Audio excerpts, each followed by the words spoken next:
Hello students, मैं मोहित मिश्रा, आपका polity teacher. आज हम आप लोगों के शुरू करते हैं the development of the Cold war first phase 1946 से लेकर के 1953 तक। ओके, यानी कि शीत युद्ध के विकास का प्रथम चरण 1946 से लेकर के 1953 तक जो रहा उसके बारे में स्टडी कर देंगे। तो ये कैसे कैसे रहा, क्या क्या रहा, उसके बारे में देखते हैं। इन 1946 Winston Churchill criticised communism of the Soviet union. 1946 में चर्चिल ने सोवियत संघ के साम्यवाद की आलोचना की थी। इन मार्च 1947 यानी कि 46 के चर्चिल के एक साल बाद, in March 1947 the Truman doctrine spoke of stopping communist proliferation.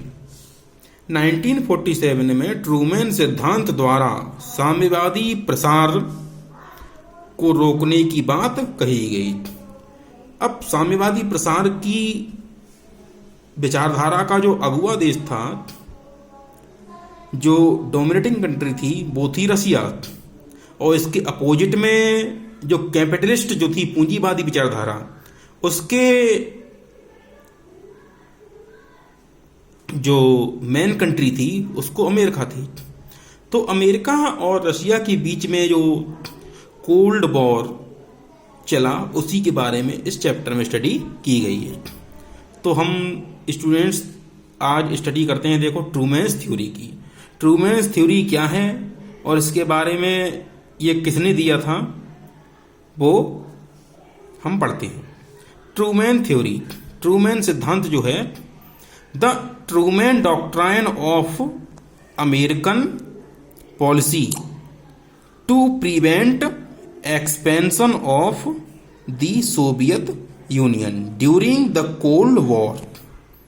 Okay, शीत युद्ध के समय सोवियत संघ के विस्तार को रोकने की अमेरिकी नीति को ट्रूमैन सिद्धांत कहा गया। ये ट्रूमैन जो थे अमेरिका के प्रेसिडेंट थे, जिनका पूरा नाम हैरी एस ट्रूमैन था। ये रशिया की साम्यवादी विचारधारा के घोर आलोचक थे। ओके, अब उसके बाद आती है मार्शल प्लान। ये मार्शल प्लान क्या है और उसके बारे में कैसी बातें कहेंगी, देखते हैं।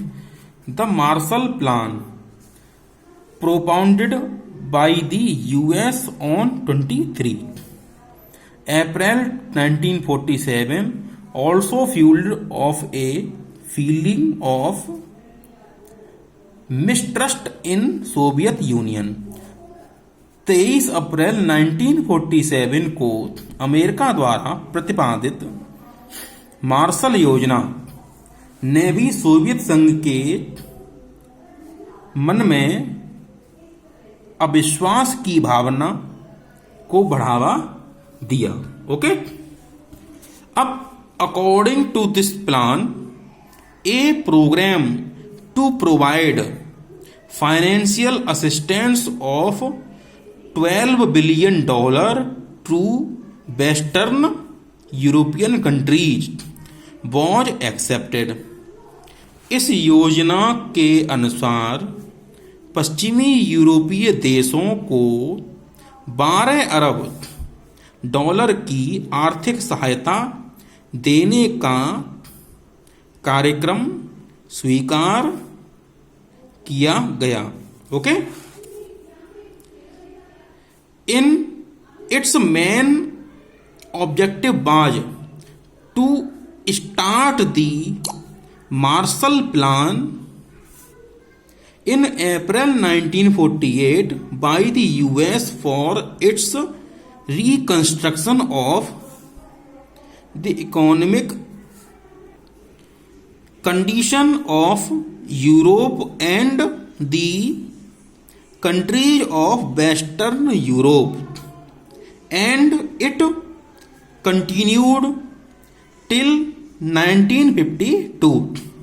इसका प्रमुख उद्देश्य यूरोप की आर्थिक स्थिति एवं पश्चिमी यूरोप के देशों को अपने पुनः निर्माण हेतु अमेरिका ने अप्रैल 1948 में मार्शल योजना शुरू की थी। किसने की थी? अमेरिका ने। और किसके लिए की थी? यूरोप में आर्थिक स्थिति एवं पश्चिमी यूरोप के देशों को अपने पुनर्निर्माण के लिए एक प्लान बनाया गया जिसमें $12 बिलियन अमेरिका ने यूरोपीय देशों को आर्थिक सहायता दी थी। ओके, ये कब हुई थी? अप्रैल 1948 में। और इस योजना को मार्शल योजना के द्वारा नाम से भी जाना जाता है क्योंकि ये मार्शल ने शुरू की थी। ओके, और ये 1952 तक रही, यानी कि 4 इयर्स, 1948 से लेकर के 1952 तक रही। Okay, now the Soviet union further aggravated the cold war by blocking Berlin in 1948। Soviet संघ ने 1948 में बर्लिन की नाकेबंदी करके, यानी कि बर्लिन को चारों तरफ से कवर कर लिया, शीत युद्ध को और अधिक भड़का दिया। ओके, अब देखते हैं।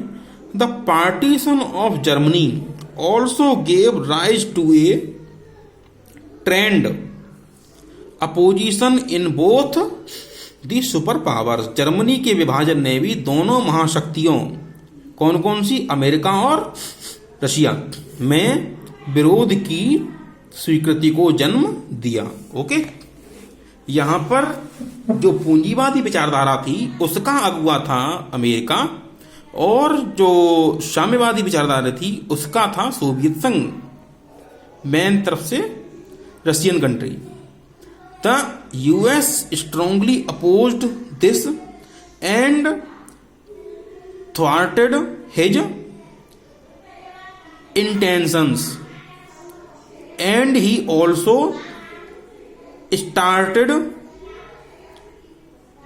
preparing to increase his military dominance there.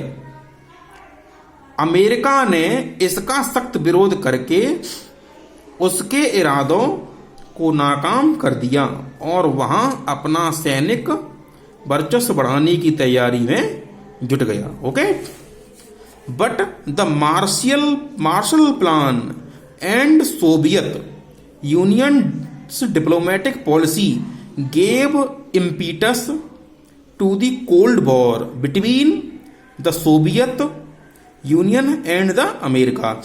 लेकिन अमेरिका की मार्शल योजना तथा सोवियत संघ की कूटनीतिक नीति ने सोवियत संघ तथा अमेरिका के मध्य शीत युद्ध को बढ़ावा दिया। ओके, अब आती बात military alliance of US block. ये पहला मौका था जब किसी पावरफुल कंट्री ने एक मिलिट्री अलायंस किया गया था, और ये कब हुआ था? 1949 में। तो क्या हुआ था देखते हैं। In 1949 the US in collaboration with allies created a NATO like military union। 1949 में अमेरिका ने अपने मित्र राष्ट्रों के सहयोग से नाटो जैसे सैनिक संगठन का निर्माण किया। अब नाटो की फुल फॉर्म क्या है बच्चों? NATO NATO, North Atlantic Treaty Organization. यहां नॉर्थ का एन लिया गया, अटलांटिक का ए लिया गया, ट्रीटी का टी, ऑर्गेनाइजेशन का ओ। इन चारों लेटर से मिलकर के नेटो की एब्रीविएशन होता है। ओके, अब स्टार्टिंग में क्या थे? 12 member from Europe and north America. इसमें यूरोप और उत्तर अमेरिका के 12 सदस्य थे स्टार्टिंग में। ठीक है, अब इसकी विशेषता क्या थी? इसकी विशेषता देखिए, armed attack on any one of them would be regarded as on attack on all of them. उनमें से किसी एक पर सशस्त्र हमले को उन सभी पर हमला माना जाएगा। यानी नाटो के मेंबर में से 12 मेंबर में से किसी भी कंट्री पर कोई भी हमला होता है तो बाकी के सारे देश 12 कंट्रीज उसके ऊपर अटैक करेंगे। ओके, अब आती बात नाटो के बारे में थोड़ा सा और जान लेते हैं। नेटो क्या है? At present NATO has 29 members. वर्तमान समय में 29 मेंबर्स हैं। इन 1949 में देयर वर 12 फाउंडिंग मेंबर्स थे ऑफ द अलायंस। अब कौन कौन से हैं? Belgium, Canada, Denmark, France, Iceland, Italy, Luxembourg, Netherlands, Norway, पुर्तगाल, the United States, the Kingdom, the other members countries were Greece, Turkey 1952 में जुड़े, जर्मनी 1955 में, स्पेन 1982 में, द चेक रिपब्लिक, हंगरी, पोलैंड 1999 में जुड़े, Bulgaria, Estonia, Latvia, Lithuania, Romania, Slovakia and Slovenia ये 2004 में ऐड हुए इसमें, अल्बानिया, क्रोएशिया 2009 में और मॉन्टेनीग्रो 2017 में इसमें ऐड हुआ। Okay students.